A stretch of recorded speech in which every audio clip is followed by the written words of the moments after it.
Hi, welcome back to another episode of Chris Dyer's Creative Friends, the super awesome podcast show where me, your artist friend Chris Dyer, talks to all his awesome artist friends. Today I'm in the super cool Rhino neighborhood of Denver, Colorado. I'm about to move out, but before I do, I wanted to interview a couple more friends. And today I will be interviewing Johnathan and Lindsey. They're a married artist power couple who've been doing murals for many years. They're all friends of mine, so I'm looking forward to hearing all about the art they do here in Jamaica and beyond. So yeah, hope you'll enjoy this one. Woo! While the world is burning, got to make amends. Walk on the sunny side with a positive lens. Talks about passion between the women and the men. Chris Dyer and his creative friends. Darling, ooh, ooh, ooh,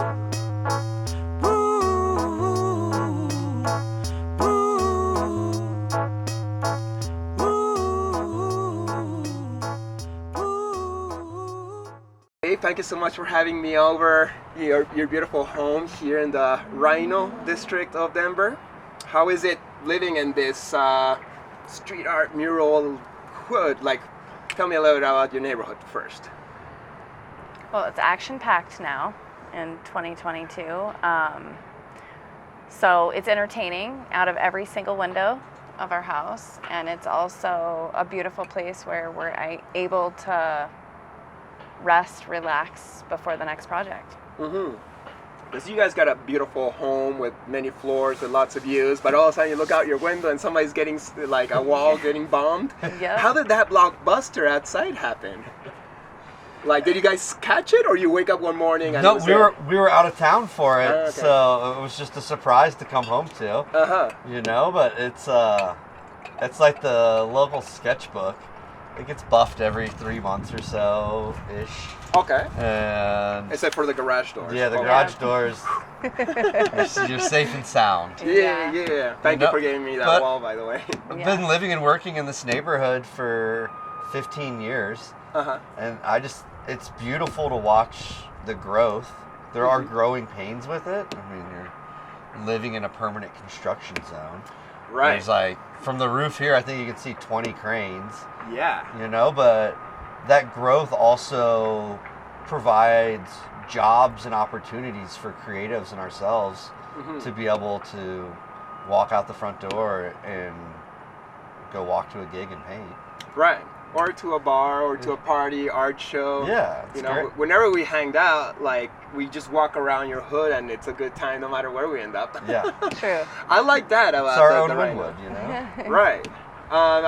Denver's in general is not really for me, but whenever I hang out with you guys in the Rhino, it's like, well, this feels kind of like Montreal. You know, people are out. Yeah. You know, like Yeah. it feels alive and you know, creative. But you're originally from Cincinnati, you were just telling me? Yeah, I moved to Colorado in 1998. Okay. What about you, Lindsey? I'm fifth generation from Wyoming, and I moved to Colorado when I was 18. I've lived a couple different places in Colorado. I lived in Portland, Oregon, but I've been in Denver for the last 8 years. Okay. So you've been here longer. How long have you said? I moved to Durango in 98, and then it was kind of a gradual move up here in 2003, 2004. So super long. Yeah. So you've seen it really transform, but really it only really started like peaking or like exploding after 2012 when weed got legalized, right? Yeah, I think like 2008 was a marker when they had the DNC here and Obama got nominated to run for president, that there started to be this vibration and meeting of the minds and seeing artists from all around the country and the world converge in this neighborhood and do an exchange of thought and art. I think that was an initial spark. The weed legalization definitely helped any creative who needed a gig. Mm-hmm. You know, every company needed a logo, needed some art on their walls. The weed that weed money bounced industry- around the creative community. It still does. Right. The weed industry in general, like, it's just like cool people with money all the time, you know? If you smoke weed, not I'm saying like you smoke weed, you're cool all the time, but if you're, you know. You're definitely open-minded and aware of some things, and watching that spiral into, like, meeting friends from Jamaica who were so inspired by the Colorado weed thing that they legalized ganja and herb in Jamaica and replicated the model there, and were able to go travel there and do art, and that there's this thread that ties it all together through the strain of ganja. Totally. So weed empowered Denver and made it explode. Now, I'm going to take a pause here just to say this is the first time I've interviewed two people at the same time. Yeah. So I'm trying to like feel it out as I go. So you guys decide when each one of you guys jumps in. I don't want to single any one of you guys out. You guys probably know your balance. It's the first for Yeah. you, but like this is our second one today when we had our call earlier. Like this is our dialogue and our unique perspective that we're a duo. So you guys are in the flow. Yeah. Totally of the duo thing, which I'm gonna get into. So let's go back to Denver. So the weed came here, Obama vibration, you were telling me, kind of like started building some energy, and now it's exploded. How about have you seen Denver grow and change for good and for bad in the last bunch of years? More people, more artists, more art patrons. You know, the growing pains of rising rent and the growth pains of a Cal town turning into an international art city. You know, some of the people are new faces, and I like to meet new people. Some of them I can't relate to who don't understand the old neighborhood, or some of the older connections that tied us as a community together and what brought people to Colorado. But all in all, I think it's very enjoyable. I'm like, being from Cincinnati, that's a town that its growth spurt in its peak of where it was at was like 1850. It's been on the skids for 150 years. It's starting to rebound now. But to like see buildings boarded up and like the Rust Belt aspect of an industrial city that isn't in its prime anymore, to moving to an environment where this is a boom or bust town and we are in a boom cycle, and to see that, and to see no matter what your passion is, if you have one and you have a hustle, you're being successful here. If you want to open a restaurant and do your thing, go for it. If you want to start a security business, go for it. If you want to be an artist, run with it. It's almost like a city. It's like a flower, and right now this flower is just receiving a lot of water, so it's just like blossoming up and putting out fruits. But as you saw with Cincinnati, sometimes the water moves to some other place, and then the flower like starts decaying and going down. It's interesting to think of a city as a living organism that expresses through us humans doing things, huh? Yeah. So did you guys meet here, or where did you guys meet? We did meet in Denver shortly after I moved here from Portland. We met on Tinder. Oh yeah, I remember now. Yeah. So you went on a date. Dating app, romance, marriage. Yeah. That's a beautiful. This should be a commercial for Tinder right now, and how these things can really work out in real life in a positive way more than what it's supposed to be. We sent them a proposal to go paint a mural in their office. Okay. And tell our story. And they sent us a keychain and a matchbook that said, "It's a match." It's like, I heard that one before. They probably said, it's like, yeah, but we got a product to offer here. Yeah. Oh well. And so tell me about your roots. Were you guys artists before you? I'm thinking before you moved to Denver, you were already doing art. Well, you were here for so long. What about you? When did you start doing your art? I had always thought I was going to be an artist. I had a different path though. I had a 10-year career in mortgages and a 10-year career being a wealth management advisor with Northwestern Mutual. So my dad was a painter, and he taught me how to paint. The scar on my forehead is from a 1-gallon paint can when I was 3. Wow.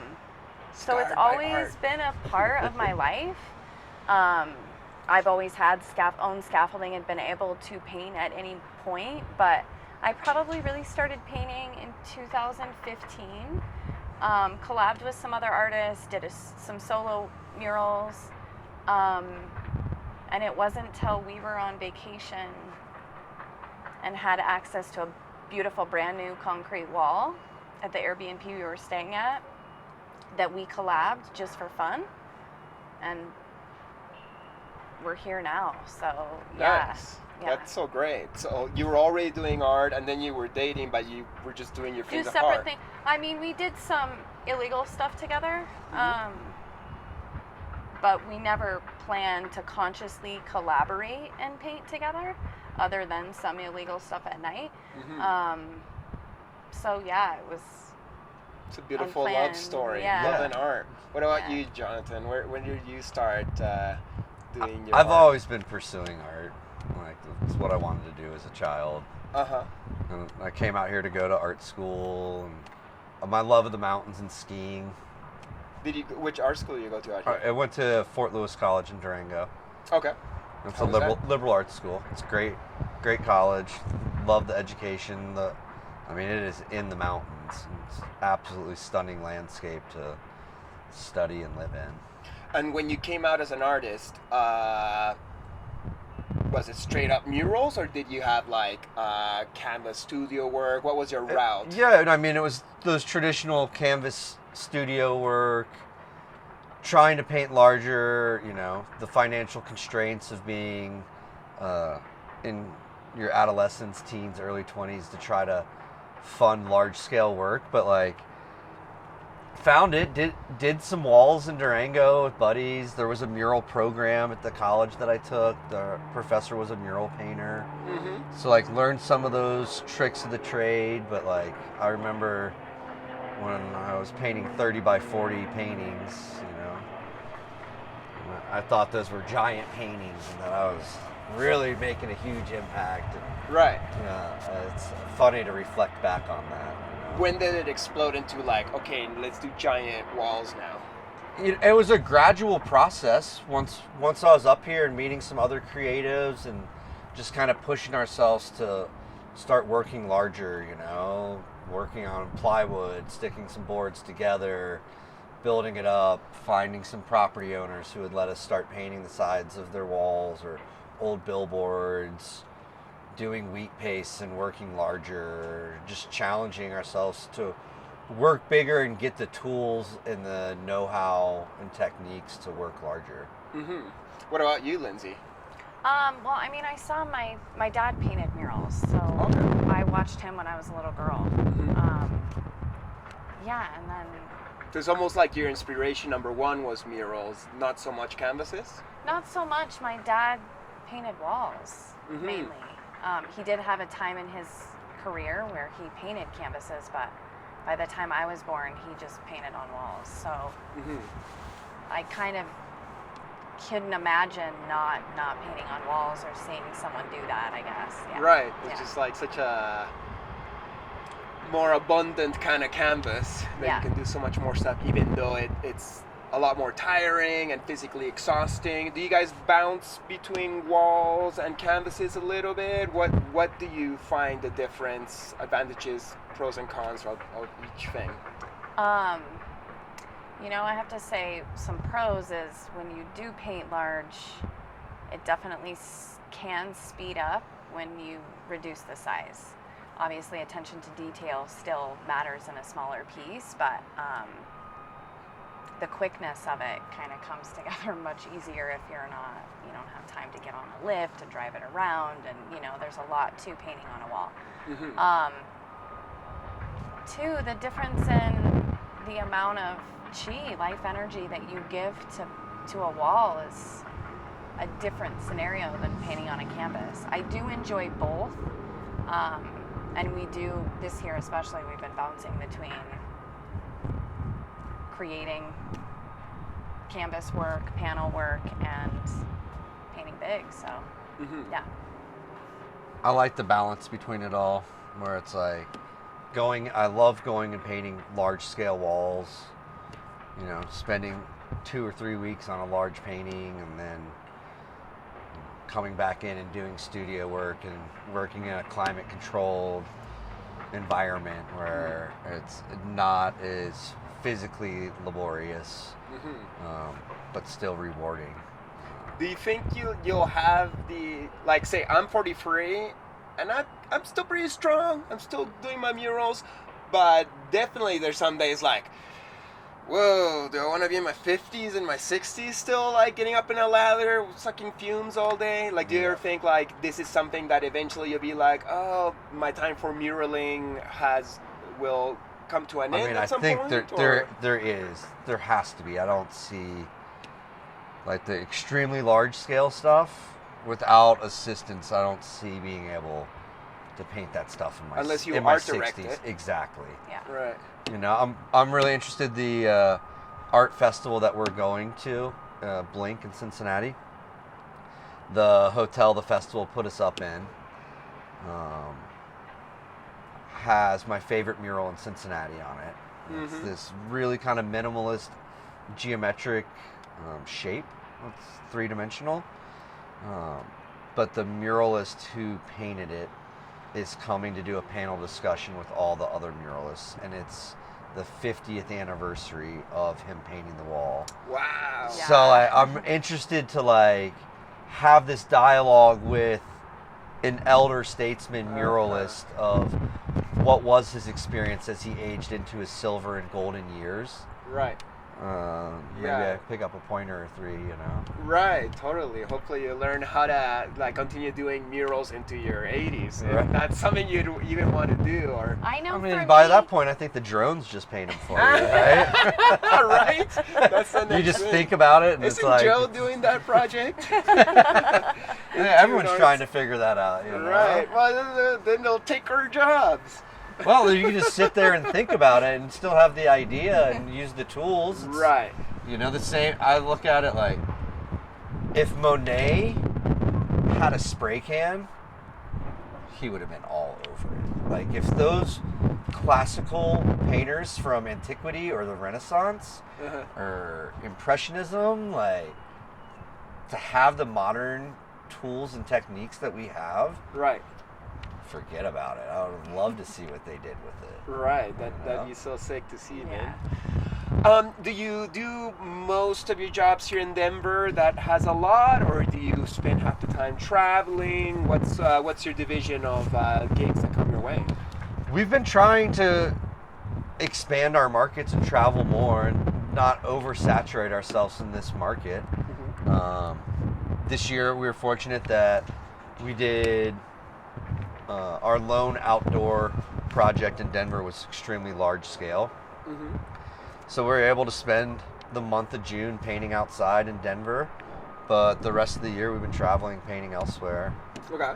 Nice. Yeah. And one interior mural that we're doing right now in Denver, and that'll be it for this year. Okay. Do you take winters off because of weather, or you continue other places? This year we're continuing other places for other projects, in Mexico and Jamaica and Cincinnati and Miami. So yeah. After the new year, we'll come back and do some studio work. We're working on building up a body of work for a solo show next year. Nice, beautiful. I look forward to it, and I look forward to seeing you guys in Miami for Basel time too. Yeah, it'll be great.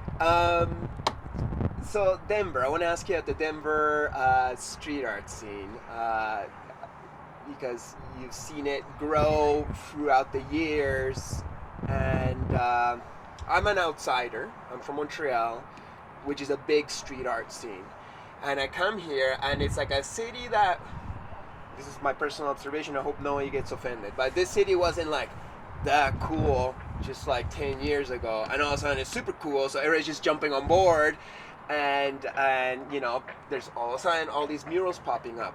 Once again, as an outsider, I'm looking like there's some really good murals, and then there's some really big walls where the murals are not that great, and I'm like, whoa, that would not fly in Montreal, you know, like every mural has to be killer or the graffiti will come and destroy it the next day. It's like, oh, that mural sucks, boom.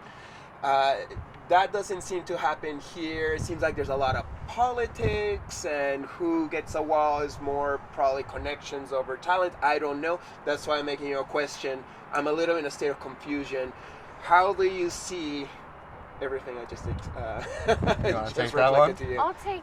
I'll give you my insight, which is not much, but I think part of it is that there's a lot of things that happen in Denver between, I would say, 2013, maybe even 2010 to 2020 that really pushed paint outside, right? I can't say of the quality or where that paint was going. What do you mean push paint outside? What does Like that mean? murals, people Okay. painting outside, right? So I think property owners learned that it's okay to let people paint on your building, right? Uh-huh. I can't say that it taught property owners to pay for quality or to. Right. So I can say that it provided a lot of opportunity, but I don't know if the curation, if the project and budgeting was around that. I will say that I do hear your point, and there are many things that I've seen in the streets where I am curious as to why they haven't been gone over. But I think over time stuff does get gone over in Denver if it is not of quality, and if you are not an artist who cleans it up quickly. So I don't know. I do also think that so many artists have moved to Denver knowing and seeing how much street art is in this city and hoping for a career. And again, I don't know if that means of quality or taste or the content of that, but It was good that people get their chance, you know. People Yeah. come to Denver, it's like, I want to make it as an artist. I'm Yeah. going to Denver. I'll probably get a wall there. I guess I'm asking from a place of frustration because as an established muralist, I come to Denver and I can't get walls. But it's all ironic. because of politics and stuff.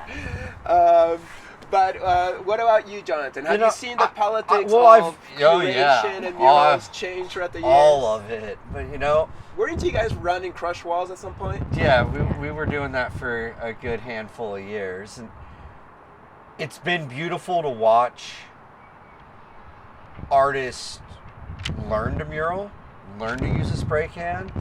Some of the stories that have come out of the last 10 years of watching artists blossom into international mural painters and travel the world and paint and grow and refine their techniques, that there's some really amazing stories that have come out of it. There's been artists that have been flash in the pan that ebb and flow. There's, the fierce local nature of it. There's definitely the strong tie of Chicano artwork and the history of that in the community. This neighborhood is bordered by train yards on two sides of it. It has always been a neighborhood for train jumpers and transients that have always left their mark coming in and out of the yards, which I think built over time that in a largely ignored light industrial neighborhood that had rapid growth, that the neighborhood was always going to grow due to its proximity. It was just whether or not it was going to look like the meatpacking district in Manhattan, or whether it was going to look like Wynwood. Right. What do you think? Is it turning? It came back to you. yeah, Gotta grab it, I that was interrupt tight. you. Yeah, but Whoa! Getting... That's that Colorado weather for you. Whoa, yeah, that wind. But just to finish,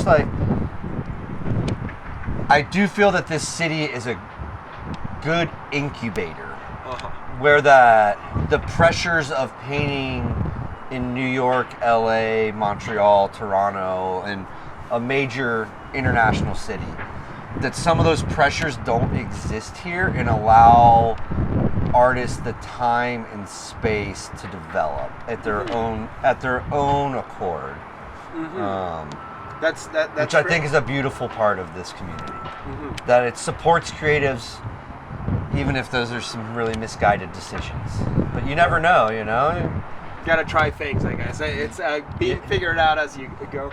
So you guys were running the crush walls at some point, but then it didn't work out, or? Yeah, we just we grew out of it. There's neighborhood politics. Yeah. You know, there's how much energy we're putting into promoting and supporting and turning other artists on versus our own desires and passions to focus on our own creative practices. And, you know, and some of your efforts aren't appreciated, you know, then maybe it's time to focus on yourself. The curational position is usually a hard one, where people are either trying to like suck your dick to like, you know, get in with you, or they're mad at you because you didn't give them that position. Exactly. Yeah. Damned if you do and damned if you don't. Yeah, totally. Do you find, and I hate making these like negative questions, but there's, you know, I guess like there's a reason why I'm leaving this town. But do you find there's a lot of like drama in the city? Like you just throw a bunch of artists in at one time, everybody wants to make it, and there might be like cliques and just like, you know, tension between people who could just get along if we all just accept that we all are doing the same thing? Yeah, it's a weird situation, you know? It's to promote and just support art for art's sake, you know, and like try to turn everybody on, but yeah, it does turn into that, and then you're herding kittens and you can't please everyone, you know, but just trying to promote and develop the arts and culture. Obviously, like, on a certain level it existed here, we didn't like create it. Right. But like to foster and fuel it, it's interesting to see artistic integrity and creativity, ego, where all that merges in everything, and shakes out, you know. It's interesting to see people's agendas, whether that's a property developer in it for just purely monetary and whitewashing and painting the walls as a way to gentrify and make a retirement plan, versus people who have political aspirations and where art meets politics. It's a living, breathing thing that's interesting to observe, you know. We do work in other communities, so we have different perspectives from different communities, but it probably doesn't bug you too much if you continue living here. It's something that we've had to let go, but it's also a reason that we've put so much effort into working in other communities, so that a demonstration to the local community that we can do broader things, that we're not just leaning on this one thing, that we have opportunities elsewhere, but yes, we choose to live here. Right. Well, that's good. It doesn't annoy you or anything. or it does. If it annoys you, it's not I too would much. say I know and I'm familiar with exactly what you're talking about. We have chosen to try and take opportunities elsewhere so that we don't get bogged down with that type of energy, because to us, we want to produce and share our creative perspective with the world and help others do the same. And so part of that is saying like no thanks to the other negative shit. Yeah, Right. It's a local drama. Yeah. I wouldn't say like Montreal also has drama and competitiveness, but it's never like too bad. But in general, it's just like, well, there's so many artists in Montreal and everybody's so good. I don't want to go there and fight for walls. I'll just go and paint in other places. And if I do happen to have a wall where I sleep, great. Yeah. If not, fine. You know, Yeah. like, there's abundance. Yeah. So Johnathan, we met in 2013. I was doing a solo show at New Conscious Gallery, and you had the studio above, I believe, with Chris Ortiz. What's his name? Michael. Michael Ortiz. Okay, sorry. And that was called Like-Minded. Yep. Please tell me what Like-Minded is. What was it then, and how has it transformed throughout the years? What does it do? I mean, it was a art collective and print studio. We still maintain it. And run it as an outlet for creative projects that come towards us that still interest us, but isn't the outlet of full creative control that's for Lindz and Lamb. We make our own art. So you make prints for other artists? Yeah, print studio for other artists, curation for mural festivals.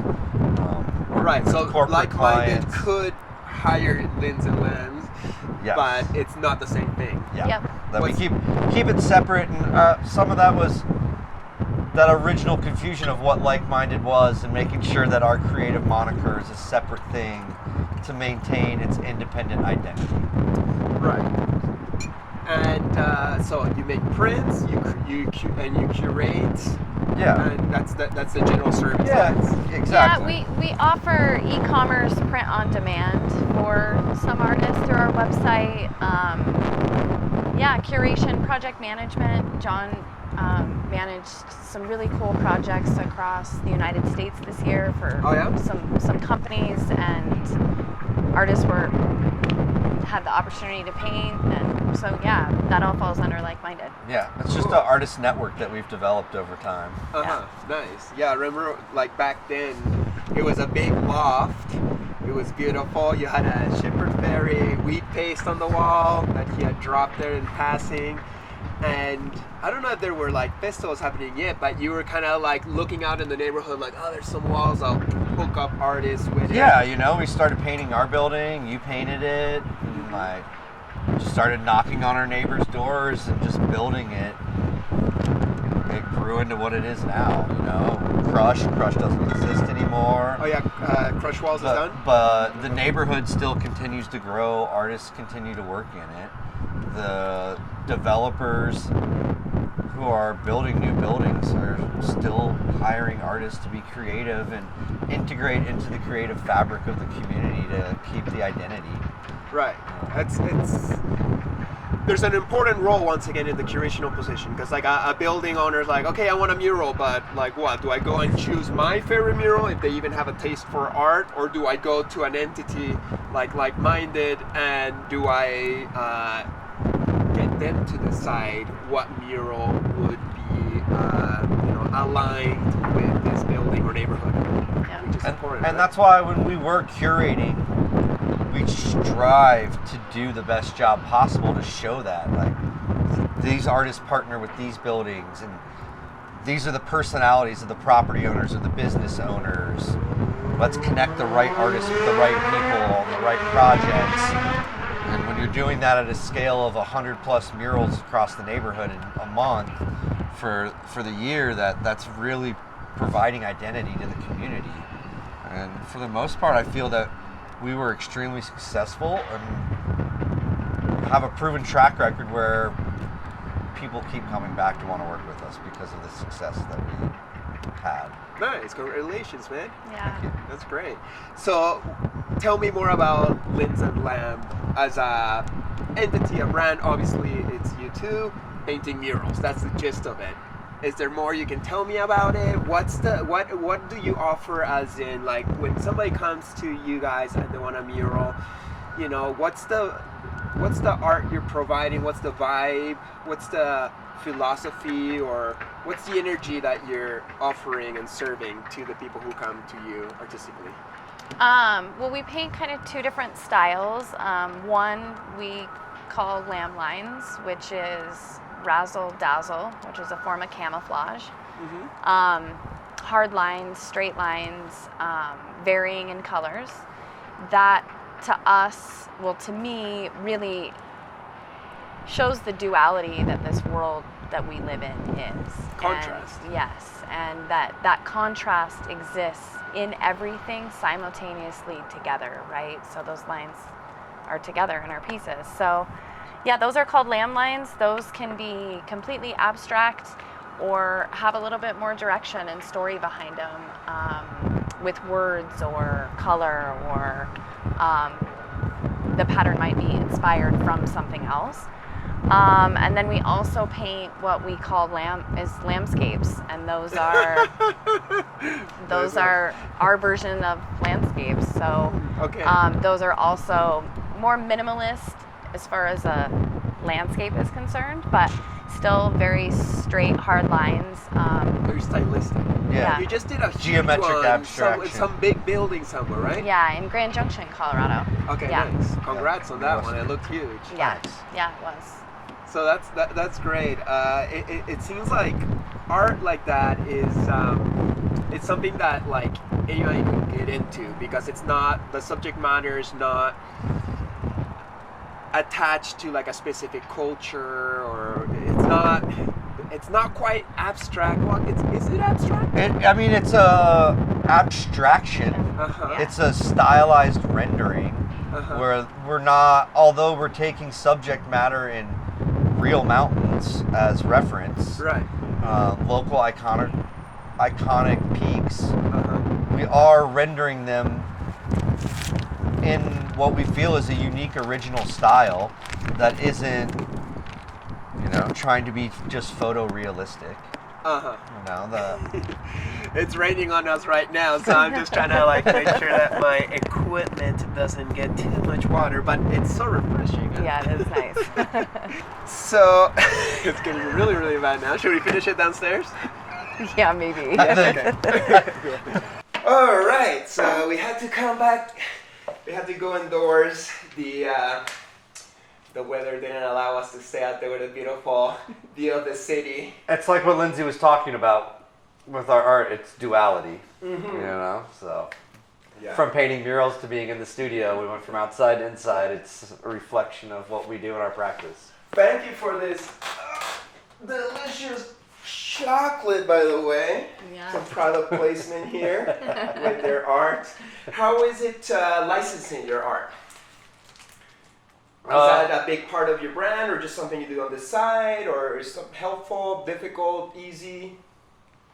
Especially with like-minded, it's easier. Like to do it when it's easy and it makes sense. Yeah. People who come to us with complicated or convoluted licensing agreements, I'm not too stoked or interested to do. But for Dyer chocolates, they were nothing but just super awesome to work with, and like really happy with the product they made, and the printing, and the packaging, and the way they represented the artists.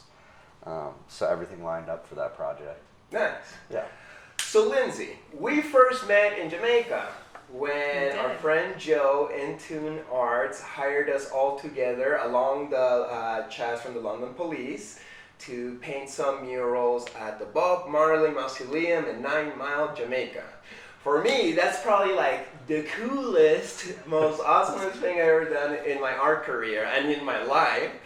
But for you guys, it's like, oh, we've done this before a couple times. So please tell me if you have any memories of that particular jam and other Jamaican jams you had, which I know are many. Like, you guys could probably go down the Jamaican highway right now, like deep, but let's start with those Bob Marley related jobs.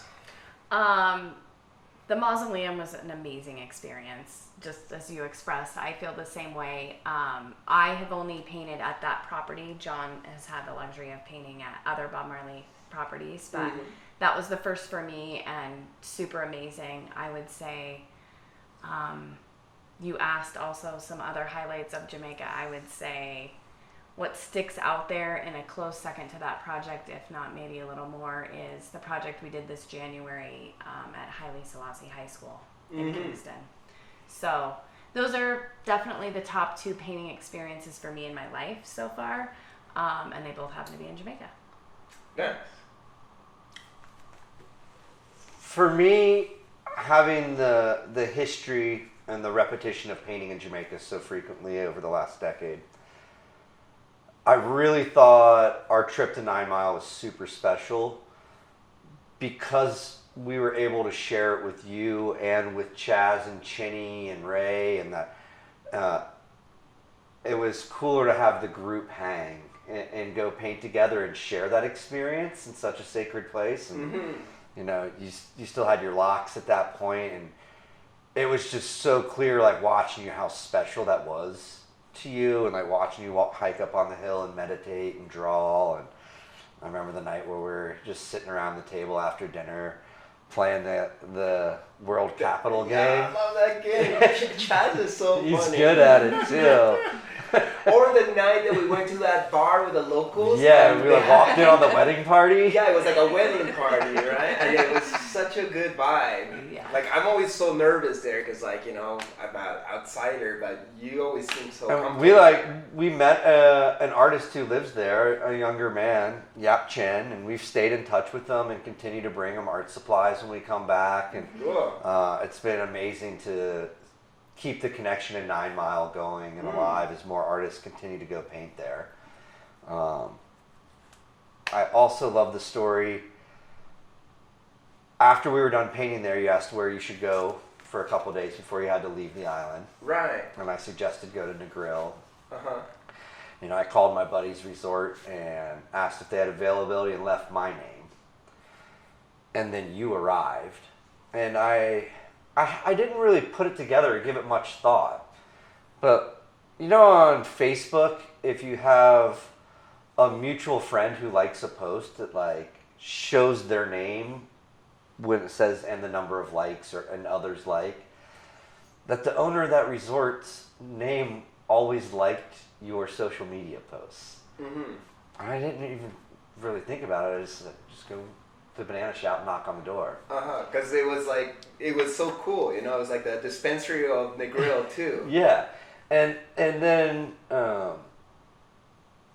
months later, ran into the owner of the resort, and we were talking about just life, and, you know, I'm like, you know, I haven't seen you in a while, blah, blah, I miss you, you know. He's like, man, you're like forever in my thoughts. He's like, you literally, and he considers himself a failed artist, but he tried to pursue it, but eventually the hospitality industry was more. What was his name again? I remember him being Italian. I remember his personality so great, but my name data bank sucks. But yeah, he was so funny, Banana Shop. Yeah. But and you're his favorite artist. And I didn't even put two and two together. He's like, John, you sent Chris Dyer to knock on my front door. And his jaw was just on the ground. It was so funny. When they opened the gate thinking the knock was me, and then it was you, and it was the switch up, flip-flop, and he was so excited that you were there that he ended up taking you to Peter Tosh's mausoleum. Uh-huh. And then you got to draw a lion on Peter Tosh's mausoleum while you had just painted Bob Marley's mausoleum. That was pretty crazy. strong 1-2 The punch. synchronicities, you know? Like, that's like, holy shit. Like, I'm in a place where I don't know anybody, and here's somebody who's, like, super stoked and facilitating a even better experience. So, thank you for sending me there. We're all aligned. Big shouts to Milo, too. Nice. Yeah. So, tell me what other Bob Marley, I think you painted his house on, what is that, Prince Street, King Street? On Hope Road, Hope 56 Hope Road. Mm-hmm. That's where he was living. Yeah, with the old creative partner and buddy. We did 2 murals there on different times, trips. And then we painted Tough Gong at 220 Marcus Garvey Drive. That's sick. Yeah, and we're headed back to Jamaica in November to paint some more for Kaya and do another project with the Marleys. Kaya's a dispensary. Yeah, Herb House. Okay, nice. That's so great. So you guys have been to Jamaica many times? Yep. Over many years? Yeah. You Many got married there? I stopped counting. We did. Oh, yeah. What's with this connection with Jamaica? Like, tell me. It's just something that happened. You know, like I always had a love of reggae music, and so did Lindsey. She was. Yeah, I mean, I had dreadlocks in high school, and not a full head, but some dreadlocks, and listen to reggae. I had always thought and envisioned myself in Jamaica someday, and I don't know what that connection with reggae music was at such an early age. In elementary school, I was listening to Barrington Levy and Capleton, and when the internet came out, like my original email address is lrhrasta@hotmail.com. No way. Yeah. So I do feel very at peace when I'm in Jamaica, and is a place that I love to spend time and give back to a culture that has given so much to the world. Some chocolate. No, more. Thank you. Yeah, to give back to a culture that has given so much to the entire world is, I feel like, the least we can do to be grateful for that music and the people of Jamaica. Awesome. Yeah. What about you, John? Are you guys reincarnated Jamaicans? Well, I will tell you this, that I don't know if you're going to keep this part for the interview, but I've been working with, I love getting to know who I am as a person and this experience and what this is, and been working with Mystic, Dave the Mystic, who does many things, but one of the things is works with you on your past lives. And so we've been working on some past life stuff for my disease and just learning more about who I am, right? So on a more recent phone call we had, I did describe to him, like, hey, I'm just curious, I do feel very comfortable in this place. I wonder what that might be. And so it would appear that I've been born 3 times on the island in past lives. I have had 36 previous past lives directly in the Caribbean. So that would maybe explain, why my connection. Because, we just took a beautiful vacation in Hawaii, and Hawaii was amazing, but it's not the way I felt even while we were on vacation, how I feel when I'm in Jamaica. So neat to learn more about myself and why that connection might be so strong. That's so beautiful. I don't know about being reincarnated Jamaican, but I do know that I've been called an honorary Jamaican from Bob Marley's daughter, so I'll take that. Would you say you're a Rasta?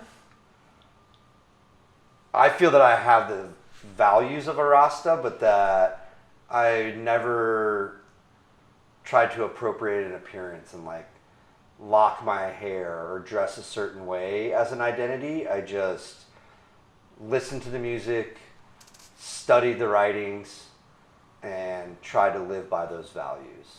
To some people, that would be the definition of being a Rasta. So the question is, what is Rasta? And this is a question I make to a lot of my guests. Dread or not, there's a lot of Rastas that, I'm a Rasta too, if I can dare to say that.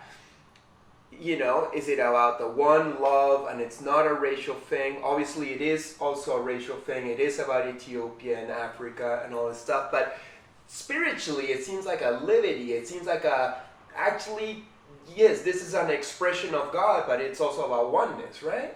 Yeah, and I would say that the message is also about, yes, what's above, what is bigger than what our governments tell us, is the reality that they want us to understand. It is the concept bigger, bolder, and beyond that scope.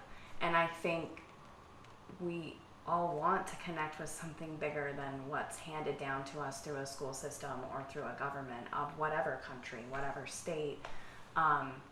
So for me, it gives that insight, and I think connects people who see that vision or might open their perspective to something outside of what is given. Right, I agree. So my next question would be, I understand cultural appropriation. Somebody from one culture shouldn't just go in and grab it and make it their own without any degree of respect. But if there is respect and there is resonance, should our encasement, our race, our skin color limit our spiritual, cultural affection and beliefs? I would hope not, and that by trying to be the change in the world and treating everybody as an equal, that would be, there should be some I don't know, that's not the right word.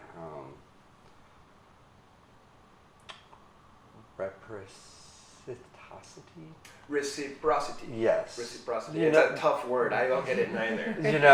That hopefully what we give and put out there comes back. Right. And that when treating others as equals, looking other people directly in the eye and then sharing what we share through our art and our beliefs and values that they share with us theirs, and hopefully we can each learn from each other, grow stronger, and then be the living example that it can work. That people from different cultures and different places in the world can work together to make a positive impact and change. And you know, she mentioned the school project at Haile Selassie High School in West Kingston and Painland, and you know, we painted 11 murals on the high school that we self-funded.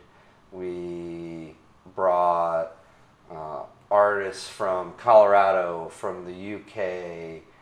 We brought an artist who both of his parents are Jamaican, but he was raised in LA and lives in Phoenix and Denver. And he was able to come back and see his mom and his sister while he was painting. And then we had 6 other Jamaicans come out and paint murals and did this giant exchange and work together to help the kids and to teach the youth and inspire them and show that we're all out here working together to do something positive. And I couldn't be more proud of that project and hope that we can continue to make a positive impact in Jamaica and locally, nationally, internationally, wherever communities accept what we're doing.